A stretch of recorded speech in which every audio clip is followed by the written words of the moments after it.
निरंजन गुरु sir की तरफ से जय हिंद। प्यारे बच्चों आज समान विज्ञान के पाठ 25 पर चर्चा करेंगे। इसमें टोटल 35 प्रश्न हैं।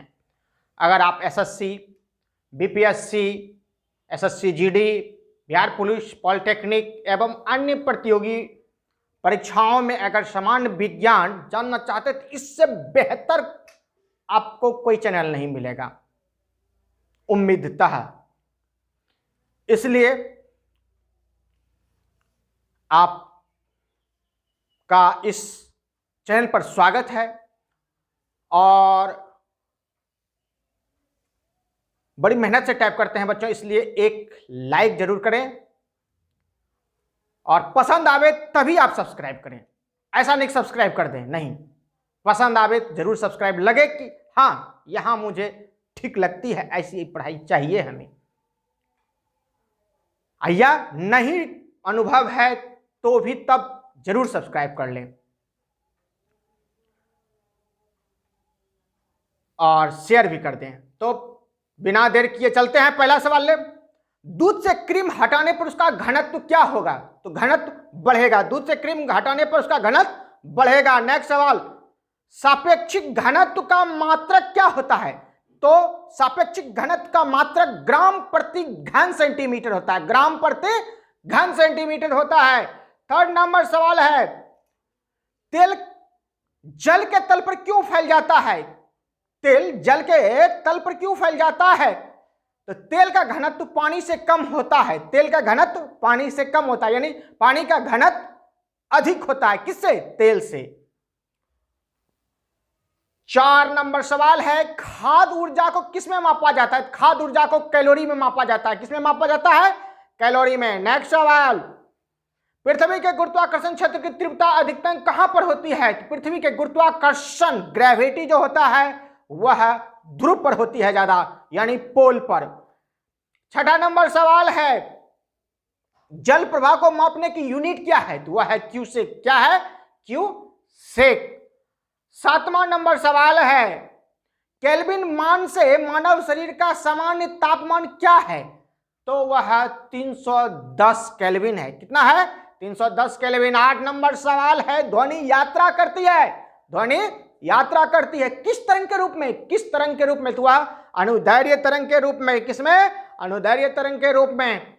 9 नंबर सवाल है, ध्वनि वायु में तीव्र गति से क्यों चलती है? ध्वनि वायु में तीव्र गति से क्यों चलती है? आर्द्रता उच्च होती है। चमगादड़ अंधेरे में क्यों उड़ सकता है?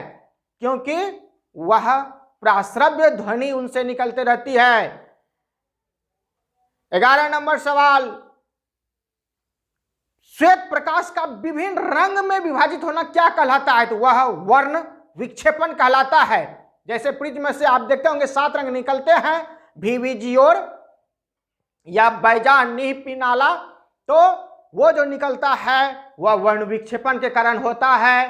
नेक्स्ट सवाल, किस रंग का तरंग दैर्घ्य सबसे ज्यादा होता है? तो वह लाल का होता है। लाल का तरंग दैर्घ्य सबसे ज्यादा और विचलन कम होता है। विचलन कम होता है और सबसे कम जो है तरंग दैर्घ्य ही किसका है? तो वह है वैगनी का। किसका है?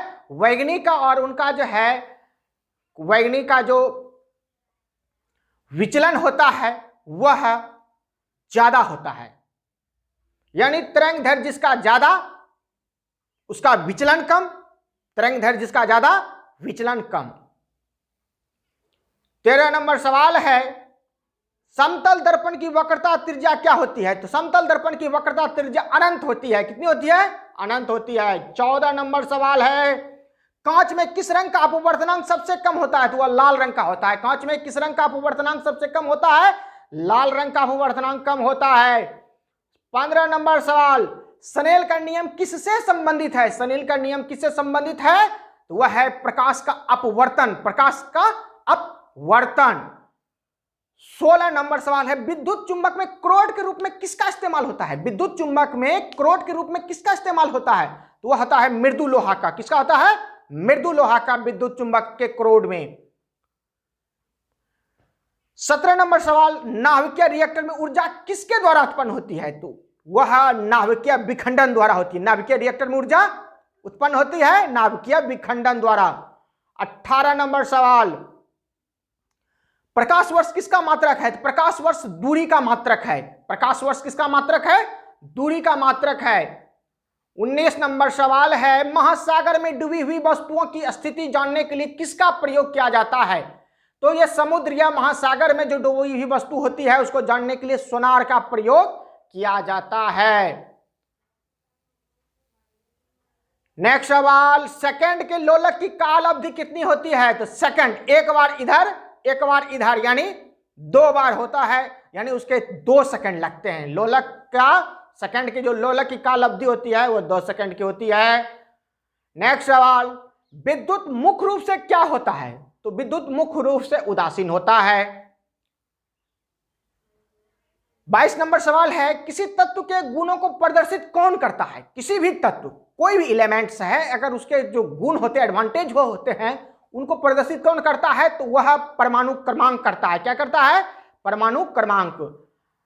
नेक्स्ट सवाल है, शीशे के संचयन वाले सेल में, कौन वाला सेल? शीशा के संचयन वाला सेल में किस अम्ल का प्रयोग होता है? तो उसमें फास्फोरिक एसिड होता है। कौन अम्ल? फास्फोरिक अम्ल। 24 नंबर सवाल, लाल चींटियों में कौन सा एसिड पाया जाता है? तो लाल चींटी में फार्मिक एसिड पाया जाता है। कौन एसिड? फार्मिक एसिड पाया जाता है। 25 नंबर सवाल है, शुष्क सेल का एनोड किसका बना होता है? तो शुष्क सेल का एनोड जस्ते का बना होता है। किसका होता है? जस्ते का, जिसको कि जेडन कहते हैं, जिंक भी कहते हैं। नेक्स्ट सवाल है, यूरेनियम विखंडन की सतत प्रक्रिया को जारी रखने में किस कण की जरूरत होती है? यूरेनियम का विखंडन जारी रखना है तो वह न्यूट्रॉन की जरूरत होती है। 27 नंबर सवाल है, सभी तेल किस कार्बनिक यौगिक के नाम से जाने जाते हैं? तो वह हाइड्रोकार्बन के नाम से जाने जाते हैं। कौन तेल जो है जाने जाते हैं? सभी तेल हाइड्रोकार्बन। 28 नंबर सवाल, तत्वों को सबसे पहले वर्गीकरण किसने किया था? तो वह न्यूलैंड ने किया था। किसने किया था? न्यूलैंड ने। 29 नंबर सवाल, सिगरेट के धुएं का मुख्य प्रदूषक क्या है? तो वह है कार्बन मोनोऑक्साइड और निकोटीन है। कौन है? कार्बन मोनोऑक्साइड और निकोटीन है। 30 नंबर सवाल है बच्चों, नाइट्रोजन किसका अनिवार्य घटक होता है? नाइट्रोजन किसका अनिवार्य घटक होता है? तो वह होता है प्रोटीन का। किसका होता है? प्रोटीन का। 31 नंबर सवाल है, लाइसोसोम कहां पाया जाता है? तो लाइसोसोम श्वसन एंजाइम में पाया जाता है। लाइसोसोम कहां पाया जाता है? श्वसन एंजाइम में। 32 नंबर सवाल है, प्लाज्मा झिल्ली किसकी बनी होती है? प्लाज्मा झिल्ली किसकी बनी होती है? तो आती है लिपिड एवं प्रोटीन की। किसकी बनी होती है? लिपिड एवं प्रोटीन की।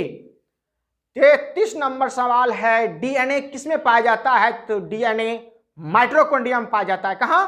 माइटोकॉन्ड्रिया में डीएनए पाया जाता है। 34 नंबर सवाल है, कोशिका भित्ति का मुख्य अवयव क्या है? कोशिका भित्ति का मुख्य अवयव क्या है? तो वह है सेल्यूलोज। क्या है? सेल्यूलोज। 35 और अंतिम नंबर सवाल है, प्रोटीन की इकाई क्या है? प्रोटीन की इकाई अमीनो अम्ल है। क्या है? प्रोटीन की इकाई अमीनो अम्ल है। तो फिर मिलते हैं बच्चों अगले वीडियो में। तब तक के लिए जय हिंद, जय भारत।